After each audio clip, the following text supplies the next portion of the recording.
ନା ହେଲା ହସ୍ତଚାଳିତ ପାଣି ବୁହା ଯନ୍ତ୍ର ନା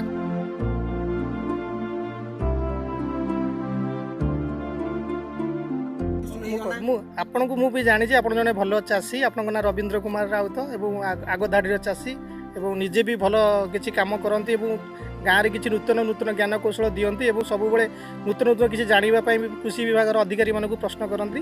ଆଚ୍ଛା ଯେଉଁ ଯନ୍ତ୍ରଟା କରିଛନ୍ତି ୟାର ନାଁ କ'ଣ ଏବଂ ୟା ଦ୍ୱାରା ଚାଷୀ ଭାଇମାନେ କ'ଣ ଉପକାର ପାଇପାରୁଛନ୍ତି? ଏହାର ନାମ ହେଉଛି ହସ୍ତଚାଳିତ ଯନ୍ତ୍ର। ହସ୍ତଚାଳିତ ପାଣି ବୁହା ଯନ୍ତ୍ର। ଆଜ୍ଞା। ଏହାର କାମ କ'ଣ? କୌଣସି ଜାଗାକୁ ଯନ୍ତ୍ର ପାଣି ବୁହା ମେସିନ୍ କିମ୍ବା ରାସ୍ତାଘାଟର ସୁବିଧା ନଥିବ, ପଇସା ପତ୍ର ଅଭାବ, ସବୁର କାମ ପାଇଁ ସୁବିଧାଟା ହେଉଛି ହସ୍ତଚାଳିତ ଯନ୍ତ୍ରଟା।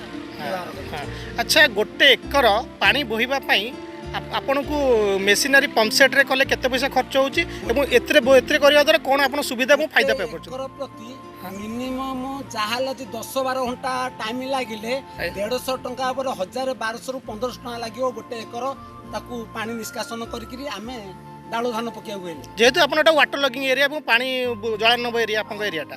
2 ରାସ୍ତାଘାଟର ସବୁ ଜାଗାକୁ ସୁବିଧା ନାହିଁ। ଆଜ୍ଞା। ଇଏ ଦୁଇଟାକ କଥାକୁ କମ୍ପେୟାର କରିକି ହସ୍ତଚାଳିତ ଯନ୍ତ୍ର ତିଆରି କରୁଛୁ, ଯାହା ଫଳରେ କି ଆମର 2 ଜଣ ଲୋକ ଗଲେ ଆଉ ଏକର ଜମି ପ୍ରତି ମାତ୍ର 2 ଘଣ୍ଟା ଟାଇମ୍ ଭିତରେ କିଆଟା ବିନା ପଇସାରେ କାମ ସମ୍ପୂର୍ଣ୍ଣ କରିପାରିବେ।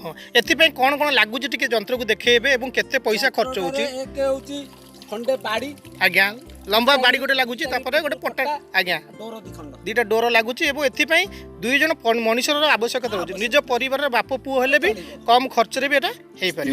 ପାଖରେ ସ୍ତ୍ରୀ ବି ହେଲେ ବି ଚଳିବ। ଠିକ୍ ଅଛି। ତାପରେ ମନେ କରନ୍ତୁ ଧରନ୍ତୁ ଗୋଟେ ଜମିରେ 10 ଇଞ୍ଚର ପାଣି ଅଛି, ସେ ପାଣି ନିଷ୍କାସନ କରି ଆପଣ ଚାଷ କୃଷି କାର୍ଯ୍ୟ କରିବେ, ତଳି ପକାଇବେ କିମ୍ବା ଜମିକି କାଦୁଅ କରିବେ, ସେ ପାଖରୁ ସେ 10 ଇଞ୍ଚର ପାଣିକୁ ନିଷ୍କାସନ କରିବା ପାଇଁ ଆପଣଙ୍କୁ କେତେ ସମୟ ଲାଗୁଛି କହିପାରିବେ ଟିକେ? ବିନା ପରିଶ୍ରମରେ ବିନା ଆର୍ଥିକ ସମ୍ବଳ ପଇସା ଖର୍ଚ୍ଚ ନ କରିକିରି ଆଜ୍ଞା ଗୋଟେ ଏକର ପ୍ରତି ଯୋଉ ଜାଗାରେ 2000 ଟଙ୍କା ଖର୍ଚ୍ଚ ହବା କଥା ଆମେ 2 ଜଣ ଲୋକ ଗଲେ ଖାଇ ପିଇକିରି ବେଶ 7-8 ଇଞ୍ଚ ପାଣି 2-4 ଘଣ୍ଟା ଭିତରେ ସାରିଦେବୁ ଏକର। ଯାହା ହଉ ଗୋଟେ ବଢ଼ିଆ ଭଲ ପଦକ୍ଷେପ ଆପଣଙ୍କ ଗାଁର ଏବଂ ଏହି ପଦକ୍ଷେପ ଚାଷୀ ଭାଇମାନଙ୍କୁ ନୂତନ ଜ୍ଞାନ କୌଶଳ ଯୋଗାଇବ ଏବଂ କମ୍ ଖର୍ଚ୍ଚରେ କମ୍ ସମୟ ଭିତରେ ବିନା ଖର୍ଚ୍ଚରେ ଏବଂ ନିଜ ବୁଦ୍ଧି ବଳ ଖର୍ଚ୍ଚ କରି ଆପଣମାନେ ଯେଉଁ କୃଷି ଯନ୍ତ୍ରପାତି ଉଦ୍ଭାବନ କରିଛନ୍ତି ଆକୁ ଆମେ ମୁଖ୍ୟମନ୍ତ୍ରୀ ଅଭିନବ କୃଷି ଯନ୍ତ୍ରପାତି ଯୋଜନା ପାଇଁ ଆମେ ମନୋନୀତ କରି ଆମ ବ୍ଲକ ତରଫରୁ ଆପଣଙ୍କୁ ପଠାଇବୁ।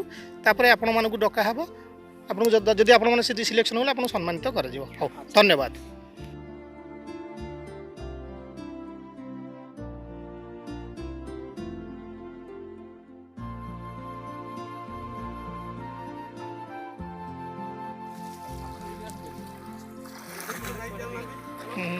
ଏଇଠି ଅଛି, ଏଇଠି ନିଅନ୍ତୁ ପେଲି ହବ କାମ ନିଅନ୍ତୁ।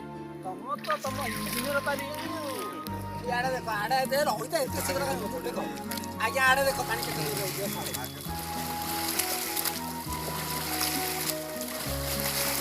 ଇଆଡ଼େ ପଛାଡ଼ି ଦେଖ, ସବୁ ଶୁଖିଯିବ, ତମ ନଈ ଶୁଖେଇଯିବ।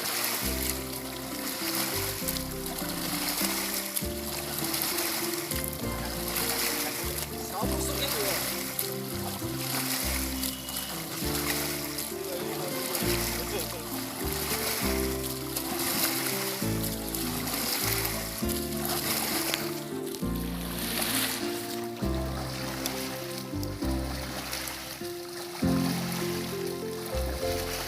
ନା ହେଲା ହସ୍ତଚାଳିତ ପାଣି ବୁହା ଯନ୍ତ୍ର ନା କ'ଣ? ଆଚ୍ଛା ହଉ, ଠିକ୍ ଅଛି।